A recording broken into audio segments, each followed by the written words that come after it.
बहुत परेशान किया। 27 मुकदमे वसुंधरा ने किए, 12-15 इसने भी कर लिए, गहलोत ने। गहलोत वसुंधरा के लिए अलग जेल बनाएंगे। अगर राजस्थान में भाजपा हार गई तो मोदी जी का दिमाग एकदम ठीक हो जाएगा। अगर सत्ता के अंदर एक बार आ गए, सारी फाइलें भी खुलेगी। और मैं विश्वास दिलाता हूं कि सत्ता के नजदीक भी आ गए, गहलोत वसुंधरा के लिए अलग जेल बनाएंगे और उस जेल के अंदर दोनों को रखेंगे। और कई मंत्री जो सरकार के अंदर बैठे हैं, रातों रात उनकी जांच भी होगी और जेल भी होगी। लेकिन जेल कौन भेजेगा जब सरकार होगी? अभी तो ये बात कम है क्या कि मैं जेल नहीं जा रहा हूं? आप सोच रहे हो कितनी बड़ी बात है कि मोदी भी चाहता है ईडी भेज दो। ईडी क्या करेगी? 3-4 जोड़ी कपड़े और 2-3 जोड़ी कोई जूते मिल जाएंगे। मेरे पास तो कुछ है नहीं, ईडी क्या करेगी बताओ? क्या ईडी करेगी? क्या सीबीआई करेगी? इसलिए भाइयों मुझे डर नहीं लगता मोदी, अमित शाह और अशोक गहलोत का। बहुत परेशान किया। 27 मुकदमे वसुंधरा ने किए, 12-15 इसने भी कर लिए, गहलोत ने। मिले हुए दोनों, ये बात खुद ही एक्सेप्ट कर रहे हैं। कांग्रेस बहुत पीछे चली जाएगी। और कांग्रेस के यहाँ के नेता, मुझे तो उनका भरोसा ही नहीं अभी। मुझे तो लग रहा है कि कांग्रेस करते करते महीने 2 महीने में कि भाजपा का दुपट्टा फिर नहीं पहन ले वापस। मुझे चिंता इस बात की, क्योंकि कल सीकर के अंदर मैंने एक नेता को देखा था, बड़ी बड़ी बातें, बड़े बड़े भाषण हमें ज्ञान देते थे। थर्ड फ्रंट बनाएंगे, थर्ड फ्रंट बनाने, तो कांग्रेस में घुस गए, कांग्रेस छोड़ी, भाजपा में घुस गए, भाजपा में टिकट नहीं मिला, वापस घुस जाएंगे। अरे यही धंधा रहा है क्या तुम लोगों को? शर्म तो करो, थोड़ी बहुत तो शर्म करो। मैं तो सत्ता का सुख भी नहीं भोगा, फिर भी लड़ रहा हूं। कम से कम 1-2 बार मंत्री बन के और फिर लड़ता तो ये आनंद तो आता कि भाई एक बार मंत्री रह गया। लेकिन मैंने आपको क्या कहा, मैं दुल्हन नहीं बनूंगा, या तो मनपसंद दूल्हा बाराती बन जाऊंगा, लेकिन हनुमान बेनीवाल दुल्हन नहीं बनेगा राजस्थान के अंदर। ये बात मैंने पहले भी आपके बीच कही थी। आज इस ऐतिहासिक कार्यक्रम से देखिए, जो बीकानेर की हुंकार रैली थी, उसमें भी आपने 3-4 लाख की संख्या के अंदर बीकानेर में इकट्ठा होकर सारे रिकॉर्ड तोड़ दिए। लेकिन इस रैली में और उस रैली में अंतर था। उस रैली में हनुमान बेनीवाल गांव गांव घूम रहा था। ये जो रैली थी, इस रैली में भाई विजयपाल, दान जी, ये इनकी पूरी टीम, मात्रा जी और ये तीनों विधायक जो थे, इनको मैंने कहा आप जाओ लूणकंड सर, ये मजबूत इलाका है, सबसे ज्यादा लोग हमें ऊर्जा देने के लिए आते हैं। मैं सीधा भाषण देने के लिए आऊंगा, देखता हूं, देख मेरे नाम से कितने लोग आते हैं, क्योंकि नाम से आएंगे जब भी सरकार बनेगी। एक एक जगह में काम घूमता हूं। मैं बधाई दूंगा आपको इस ऐतिहासिक सफलता के लिए। अगर लूणकंड सर के अंदर आपने हजारों हजार की तादाद के अंदर इकट्ठा होकर यह संदेश दे दिया, वो दिन दूर नहीं जब हनुमानगढ़, गंगानगर, चूरू, बीकानेर और शेखावाटी के सारे अंचलों पे किसानों की सरकार बने। ये आवाज चलेगी, ये लहर चलेगी और लूणकंड सर से ये तूफान चलेगा तो जयपुर जाते जाते सुनामी बन जाएगा। इतना भरोसा मेरे छोटे भाइयों को मुझे है। भाइयों, इस इलाके की प्रमुख, अगर राजस्थान में भाजपा हार गई तो मोदी जी का दिमाग एकदम ठीक हो जाएगा।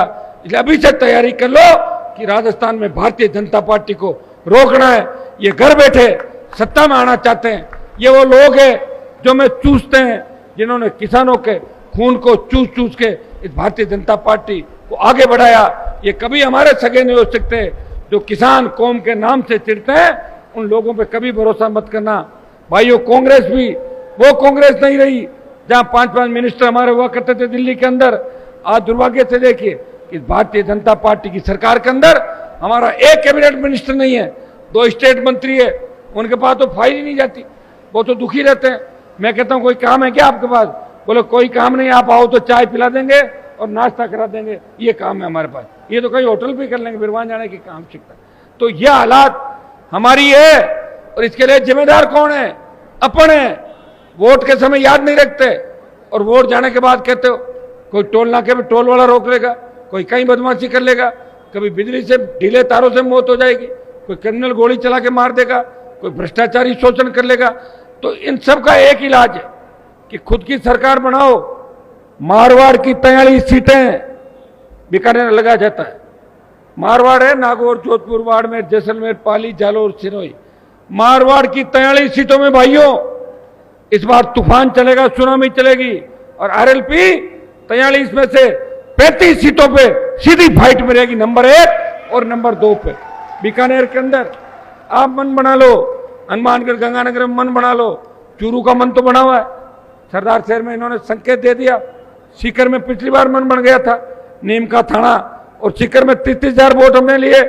झुंझुनू तैयार हो जाएगा, अलवर, भरतपुर, टोंक, जयपुर, अजमेर, भीलवाड़ा, चित्तौड़, उदयपुर के इलाके तैयार है। वो चाह रहे हैं कि बीकानेर डिवीजन हुंकार भरे, यहाँ के बड़े जमींदार किसान उठे, क्योंकि भाइयों तीनों कृषि बिल थे वो आपके खिलाफ थे, नागौर में उसका कोई ज्यादा असर नहीं था। तीनों कृषि बिलों के खिलाफ जिस व्यक्ति ने अपना जीवन समर्पित किया, जिस व्यक्ति ने मोदी से दुश्मनी लेके किसानों का साथ दिया, अब वक्त आ गया है कि आपको वोट के माध्यम से उसे मजबूत करना है।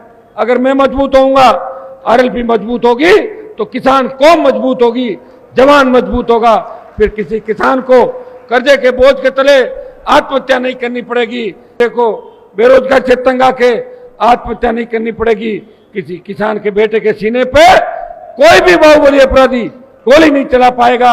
हमारी बहन बेटियां रात को 12 बजे भी निकलेगी घर से, वो ऐसा महसूस करेगी कि वो घर के आंगन के अंदर विचरण कर रही है, वो घर के आंगन के अंदर सुरक्षित है। ऐसा राजस्थान अगर चाहते हो तो मुझे मजबूती दें, आरएलपी पार्टी को मजबूती दें। आरएलपी इस राजस्थान में तीसरा विकल्प बन सकता है, तीसरा विकल्प है। बाकी तो बाकी सारी पार्टियां, कम्युनिस्ट चले गए कांग्रेस में, लोकदल कांग्रेस में, बसपा हाथी समिति चली गई कांग्रेस पार्टी के अंदर, आपका एक दल वो बीटीपी वो अलग चला गया। एक बात मैंने ये भी कही थी कि समान विचारधारा वाले दल जो कांग्रेस बीजेपी के खिलाफ है, अगर वो गठबंधन करेंगे तो 18 के अंदर 80 लाख वोट हम लोगों को मिले थे। 1,39,00,000 कांग्रेस, 137 बीजेपी और 80 लाख पे हम थे। तब हमने तो पूरे चुनाव भी नहीं लड़ाए थे, बहुत चिंता कर ली लोगों की, कहीं इसकी कर ली कहीं उसकी करी, उसी में रह गए हम तो चिंता करने में। मुझे भरोसा था कि 5 साल में लड़ूंगा और लड़के पूरी सत्ता किसानों के राजस्थान में आए। भाइयों हमें वो काम करना है। 80 लाख जो वोट है कांग्रेस बीजेपी के खिलाफ पड़ा है, ये 2.25-2 करोड़ हो सकता है, लेकिन ये एकजुट हो, प्रयास करेंगे कि हम एकजुट हो और कांग्रेस मुक्त और भाजपा मुक्त राजस्थान करें। इस नारे के साथ नौजवान निकलेंगे, मेरे साथ नौजवानों की ताकत है। हर क्रांति का नायक नौजवान था, तांत्या टोपे से लेके मंगल पांडे से लेके भगत सिंह से लेके जो भी सादत नौजवानों ने दी, वो ऊर्जा पूरे देश के अंदर थी। और अंग्रेज अगर भागे हिंदुस्तान छोड़ के, वो नौजवानों की ललकार से, उनके बलिदान से डर के अंग्रेज भागे थे। राजस्थान के नौजवानों उठो, अपनी ताकत को पहचानो। छोटे भाई भगत सिंह की भूमिका के अंदर लड़ना आपको, और माताएं बहनें जो सबसे ज्यादा हमारे साथ ये भी खड़ी है, यहाँ भी माताएं बहनें बैठी है। मैं हर कार्यक्रम के अंदर जाता हूँ, मातृशक्ति जो आशीर्वाद दे रही है, वो झांसी की रानी लक्ष्मीबाई बन के हनुमान बेनीवाल को, राजस्थान को बचाने के लिए हनुमान बेनीवाल पार्टी को आशीर्वाद दे रही है।